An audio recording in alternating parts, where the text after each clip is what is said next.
მძღოლები, მილიონერები არ არიან, ტაქსის მძღოლები არიან ადამიანები, რომლებსაც 80% სტუდენტი შვილი ყავს და რაღაცა ხელი შეწყობა უნდა. მე არ მომეცა იმის საშუალება, მე მინდა ძალიან დიდი საყვედური უთხრა აზიის განვითარების ბანკს, ვინაიდან ზუსტად აზიის განვითარების ბანკი არის ის ბანკი, რომელმაც ელექტრომობილზე 2%-იანი ცესხი უნდა მისცეს კომპანიებს, რომელიც აკეთებს ტაქსის კომპანია რო კეთდება. ამიტომ ძალიან დიდ საყვედურს ვეუბნები აზიის განვითარების ბანკს, იმიტომ რომ მათ მარტო აინტერესებს თვითონ რომ გამდიდრდნენ, თუ არა და ხალხს რაღაც ხელი შეუწყონ. თქვენ ხო გიწერიათ პირდაპირ საბუთში რომ თუ იქნება ელექტრომობილი, მიეცით 2%-ში. ეს ეწერია მთელ მსოფლიოში და თქვენ რა გჭირთ ვერ ხვდები. ამიტომ ცოტა ხელი შეწყობა უნდა ამ ტაქსის მძღოლებს და მე რო ვიყო, მე ორშაბათს რომ მოვიდე ორშაბათს, სამშაბათს ესე იქნება. დამერწმუნდეთ, იმიტომ რომ ეს პირდაპირ გიწერია თქვენ რომ უნდა დაეხმაროთ ხალხს.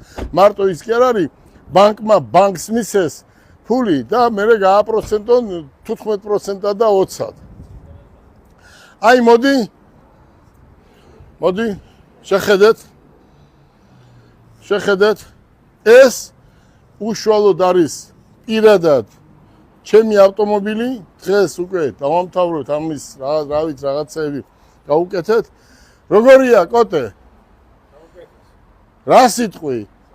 აი ჩაანაცვლა თუ არა ყველა ქამრი. და მოიწიე. დავждეთ. და ყველას დღეს აინტერესებს ერთი რამ. ეს დაჯექით ბიჭებო. უყურე კოტე. დათო. ზვიადი.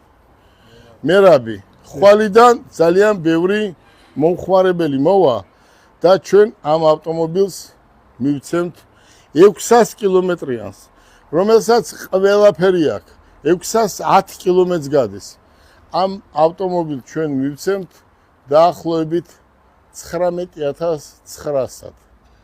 აი ამ ფაში ელექტრომობილი ესეთი საქართველოში კი არა მთელი, თვითონ ჩინეთში ღირს, თვითონ ჩინეთში $35000 ღირს. უყურე როგორ არის. ეს არის ჩინეთის სახელმწიფოს გაკეთებული ავტომობილი და მე გეუბნებით 5 წელიწადში, ბიჭებო, 5 წელიწადში საქართველოში კი არა, ნახევარ მსოფლიოზე მეტში მხოლოდ ჩინეთში აწყობილი მანქანა იქნება. ეს ავტომობილები, რომელსაც ჩვენ ვხედავთ, BYD, 2 დიდი ქარხანა გაკეთდა თურქეთში. აი ახლა უკვე 2 დიდი ქარხანა გააკეთდა მერაბი თურქეთში.